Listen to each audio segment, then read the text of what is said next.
untuk mengajukan PK, hak ini kita gunakan. Mudah-mudahan Mahkamah Agung nanti akan mempertimbangkannya dengan baik. Alasan PK kami ini ada beberapa hal. Pertama ada novum. Kedua ada kekhilafan hakim. Ya, kekhilafan hakim di dalam menangani perkara ini. Nah, tentu Anda bertanya, apa novum yang kami gunakan? Novum yang kami gunakan itu adalah berupa satu buah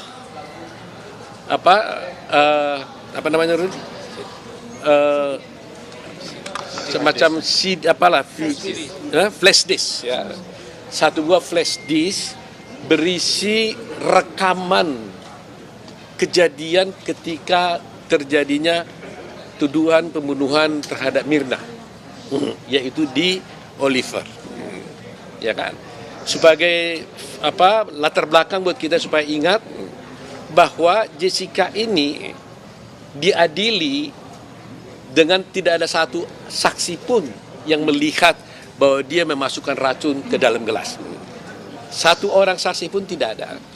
Tetapi pada waktu itu diputarlah CCTV yang ada di restoran Oliver.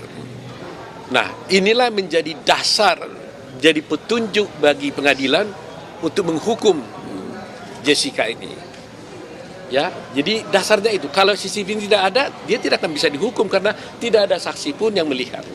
Pertanyaannya, apa kaitannya dengan CCTV ini? Sejak semula di persidangan dulu pun kami sudah dengan tegas menolak CCTV ini diputar dengan alasan kami tidak melihat bukti bahwa dari mana sumber diambilnya CCTV ini. Tidak ada dokumen atau bukti yang mengatakan ini diambil dari dan dengan cara yang sah. Tidak diambil oleh penyidik, tidak diambil oleh pihak kepolisian, tapi muncul tiba-tiba CCTV ada di sana. Bahkan dekodernya tempat CCTV adanya, itu waktu kami minta diperiksa pun dalam keadaan kosong.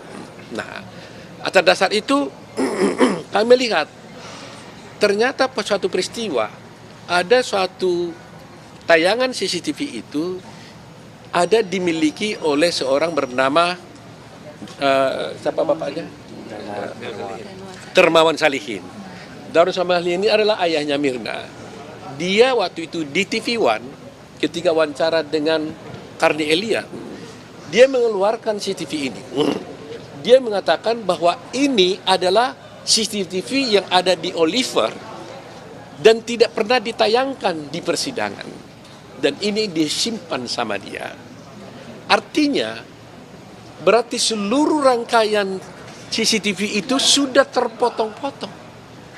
Tidak utuh lagi pasalnya.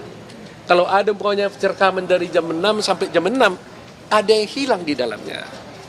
Nah, salah satu diantaranya adalah yang diambil oleh bapaknya, yang itu Darmawan Salihin.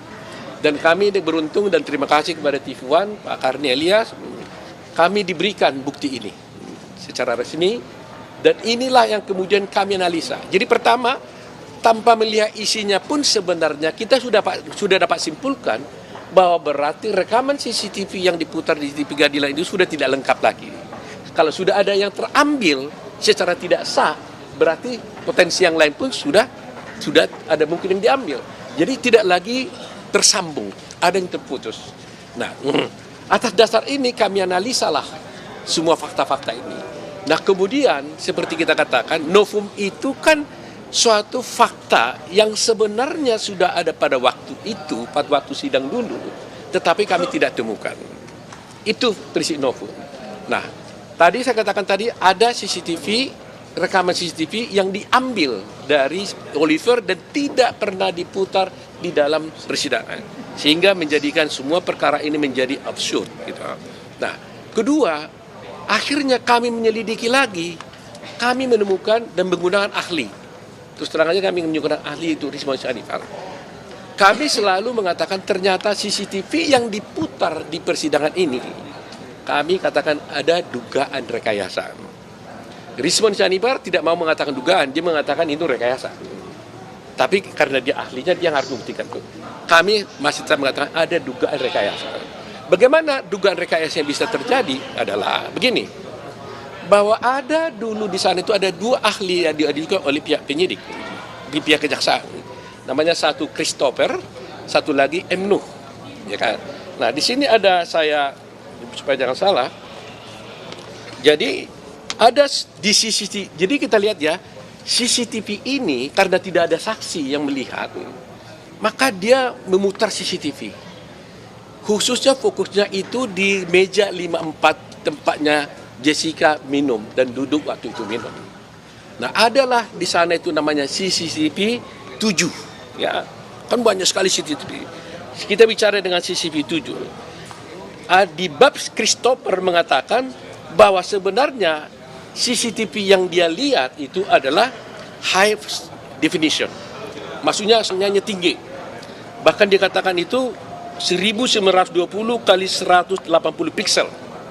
Itu yang dari Christopher. Tetapi apa yang terjadi di keterangannya M. Nuh, dan ini yang kita lihat diputar di Nurul, mana Nurul? Diputar di persidangan itu sudah berubah. Sudah menjadi standar definition. Artinya kualitasnya menurun. Yang tadinya 1920 tinggal separuh menjadi 960 kali 576 pixel. Apa yang terjadi dengan ini? Jadi bayangkan aja, kualitasnya sebenarnya high definition, tapi ditayangkan itu sudah berubah menjadi standar definition sehingga kabur. Disinilah mulai terjadi, karena kekaburan ini akhirnya kan hakim kan jadi nggak bisa melihat yang sebenarnya, dituntunlah. Ya ini kan, inilah yang dipersoalkan di sana pada waktu itu. Ada yang mengatakan Jessica memindahkan centerpiece, ya, di meja. Jessica memindahkan paper bag, jadi disejarkan Jessica mengambil sesuatu dari tas, masukkan ke gelas, ya, dan kemudian paper bag memindahkan paper bag dari kursi dan sebagainya. Inilah yang menjadi ditayangkan seakan-akan karena kekaburan ini nggak ada yang tahu apa yang sesungguhnya yang terjadi lagi. Nah, akhirnya ahli ini menceritakan kepada hakim, inilah ini. Jadi tafsirnya si ahlinya jadinya. Tidak lagi kita melihat langsung apa yang terjadi di CCTV itu. Mestinya kalau CCTV kan tanpa diterangkan pun kan cukup kita lihat apa yang dilakukan dengan apa yang terjadi di CCTV. Nah, kekaburan inilah yang dipakai. Dan kita bisa buktikan nanti dengan ahli si Resmond bahwa ini terjadi perbedaan. Saya pakai istilah normatif, ada yang berbeda antara Christopher dengan M. Nuh dan yang diputar dengan yang aslinya. Tapi Resmond mengatakan itu rekayasa. Karena seharusnya high definition, kenapa menjadi standard definition? Seharusnya 1920 kali 1080 pixel, kenapa menjadi 160 kali 576? Nah, ini salah satu. Contoh yang kedua lagi ya, untuk memperjelas saja, di CCTV 9